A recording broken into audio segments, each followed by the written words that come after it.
ఈసుంటే రమ్మంటే ఇల్లంతా నాదే అన్నాడట వెనకటికో వ్యక్తి. ఇప్పుడు ఇదే సీన్ రిపీట్ అవుతుంది బంగ్లాదేశ్లో. బంగ్లాకు తాత్కాలిక అధ్యక్షుడిగా ఉన్న వ్యక్తి ఆ దేశాన్నే అమ్మేస్తున్నాడట.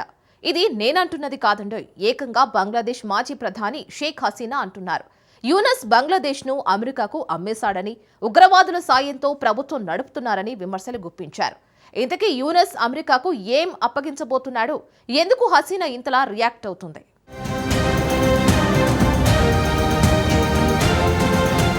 బంగ్లాదేశ్ తాత్కాలిక ప్రభుత్వ చీఫ్ పై షేక్ హసీనా తీవ్ర ఆరోపణలు. ఉగ్రవాదుల సాయంతో ప్రభుత్వం నడుపుతున్నారని విమర్శ. అవామీ లీగ్ పై నిషేధం చట్ట విరుద్ధమన్న హసీనా. సెయింట్ మార్టిన్ దీవిని వదులుకోబోమని స్పష్టీకరణ. బంగ్లాదేశ్లో గత కొంతకాలం నుంచి రాజకీయ సంక్షోభం నడుస్తోంది. ఆ దేశ తాత్కాలిక ప్రభుత్వాధినేత మహమ్మద్ యూనస్ తన పదవికి రాజీనామా చేస్తారనే ప్రచారం జోరుగా సాగుతోంది. అయితే ఆయన మాత్రం రాజీనామాపై స్పందించలేదు. ఈ నేపథ్యంలోనే బంగ్లాదేశ్ మాజీ ప్రధానమంత్రి షేక్ హసీనా మహమ్మద్ యూనస్ పై సంచలన వ్యాఖ్యలు చేశారు. యూనస్ పట్ల ఉన్న అసంతృప్తిని ఆమె ఓ ఆడియో సందేశం రూపంలో వ్యక్తం చేస్తూ ఆయన పాలన వెనుక అమెరికా కుట్ర ఉందని బాంబు పేల్చారు. యూనస్ బంగ్లాదేశ్ ను అమెరికాకు అమ్మేశాడని ఆమె ఆరోపించారు.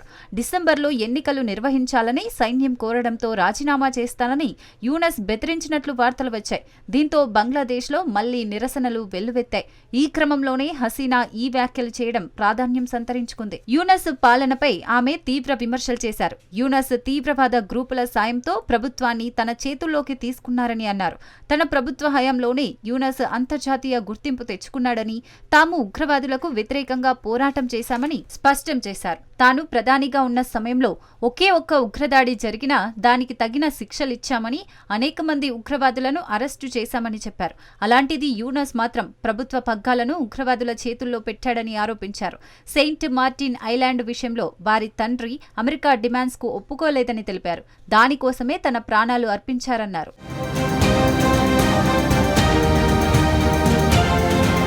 ఈ దేశ ప్రజలు జాతిపిత బంగబంధు షేక్ ముజీబుర్ రెహమాన్ పిలుపునకు స్పందించి ఆయుధాలు చేపట్టి పోరాడి 3 మిలియన్ల మందిని విడిపించడానికి తమ ప్రాణాలను అర్పించిన దేశం ఇదే. ఆ దేశ నేలలో ఒక్క అంగుళం కూడా ఎవరికీ వదులుకోవాలనే ఉద్దేశం ఎవరికీ ఉండదు. కానీ ఈ రోజు ఎంత దురదృష్టం! అలాంటి వ్యక్తి అధికారంలోకి వచ్చాడు. మొత్తం దేశ ప్రజలచే పూర్తిగా ప్రేమించబడే వ్యక్తి, ప్రపంచం ప్రేమించబడే వ్యక్తి అయిన ముజీబుర్ రెహమాన్ కి యూనస్ అధికారంలోకి వచ్చిన తర్వాత ఏం జరిగింది అని ఆమె ప్రశ్నించారు.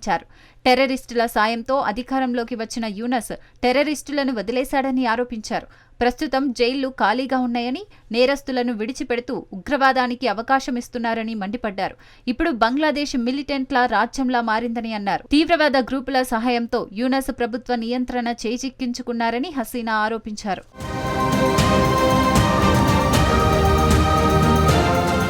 అంతేకాదు, బంగ్లాదేశ్ అవామీ లీగ్ పై నిషేధం విధించడాన్ని షేక్ హసీనా తీవ్రంగా తప్పుబట్టారు. అది అక్రమమని, చట్ట విరుద్ధమన్నారు. సుదీర్ఘ పోరాటం చేసి దేశాన్ని సాధించుకున్నామన్నారు. రాజ్యాంగాన్ని మార్చే అధికారం ఆయనకు ఎవరిచ్చారు? ఆయనకు ప్రజా మద్దతు లేదు. ఆ పదవి కూడా ఉనికిలో లేదు. పార్లమెంటు నిర్ణయం లేకుండా చట్టాన్ని ఎలా మారుస్తారని ప్రశ్నించారు. బంగ్లాదేశ్ అవామీ లీగ్ ను నిషేధించడం చట్ట విరుద్ధమని మాజీ ప్రధాని మండిపడ్డారు. ప్రస్తుతం బంగ్లాదేశ్ ఉగ్రవాద రాజ్యంగా ఉందని అన్నారు. ఈ తీవ్రవాద నాయకుడికి గొప్ప బెంగాలీ దేశం యొక్క రాజ్యాంగాన్ని తాకే హక్కు లేదని, అతడిని ప్రజలు ఎన్నుకోలేదు కాబట్టి అతను చట్టాలను ఎలా మార్చగలడు, అవామీ లీగ్ ను ఎలా నిషేధించగలడు అని హసీనా ప్రశ్నించారు.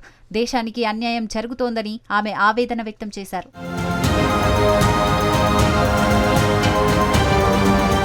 అమెరికా వారికి కీలకమైన సెయింట్ మార్టిన్ ద్వీపాన్ని తీసుకోవాలని గతంలో కోరిందని, అప్పుడు తన తండ్రి షేక్ ముజీబుర్ రెహమాన్ ఆ డిమాండ్ను ఒప్పుకోలేదని చెప్పారు.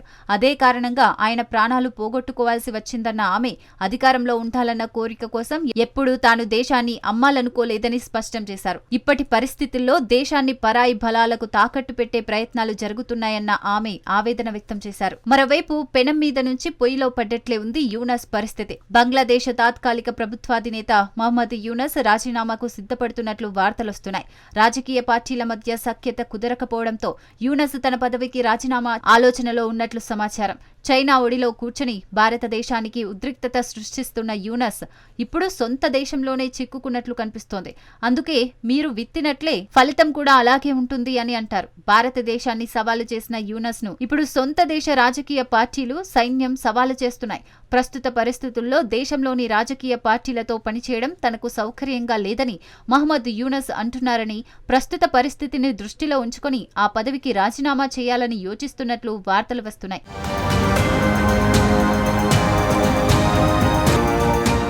బంగ్లాదేశ్లో రాజకీయ సంక్షోభం తర్వాత యూనస్ ప్రభుత్వం అనేక సవాళ్లు ఎదుర్కొంటోంది. తాత్కాలిక ప్రభుత్వ అధినేత యూనస్, ఆర్మీ చీఫ్ జనరల్ మధ్య విభేదాలు తారాస్థాయికి చేరుకున్నాయని చెబుతున్నారు. షేక్ హసీనా ప్రభుత్వం కూలిపోయిన తర్వాత ఏర్పడిన తాత్కాలిక ప్రభుత్వంలో మొదట్లో చేతులు కలిపారు యూనస్, ఆర్మీ చీఫ్. కానీ ఇప్పుడు ఇద్దరి మధ్య గ్యాప్ పెరిగింది. గతేడాది ఆగస్టు నెలలో బంగ్లాదేశ్లో విద్యార్థుల నిరసనలతో తీవ్ర హింస చెలరేగింది. రిజర్వేషన్లు సంస్కరించాలంటూ దేశవ్యాప్తంగా విద్యార్థులు ఆందోళనకు పిలుపునిచ్చారు. ఈ ఆందోళనకు ప్రజలు మద్దతు తెలిపారు. దీంతో దేశవ్యాప్తంగా తీవ్ర హింస చెలరేగింది. ఘర్షణల్లో దాదాపు 100 మంది పౌరులతో పాటు కొందరు పోలీసులు కూడా మరణించారు. దీంతో ప్రధానమంత్రి పదవికి షేక్ హసీనా రాజీనామా చేశారు. అనంతరం సైనిక రక్షణతో ఆమె భారత్కు చేరుకున్నారు. కొన్ని రోజుల తర్వాత 2024 ఆగస్టు 7న నోబెల్ గ్రహీత మహమ్మద్ యూనస్ తాత్కాలిక ప్రభుత్వానికి తాత్కాలిక నాయకుడిగా నియమితులయ్యారు. డిసెంబర్లో బంగ్లాదేశ్లో సార్వత్రిక ఎన్నికలు నిర్వహించాలని సైన్యం పిలుపునిచ్చిన నేపథ్యంలో యూనస్ రాజీనామా చేస్తానని బెదిరించినట్లు వస్తున్న వార్తల నేపథ్యంలో హసీనా వ్యాఖ్యలు చేయడం చర్చనీయాంశంగా మారింది.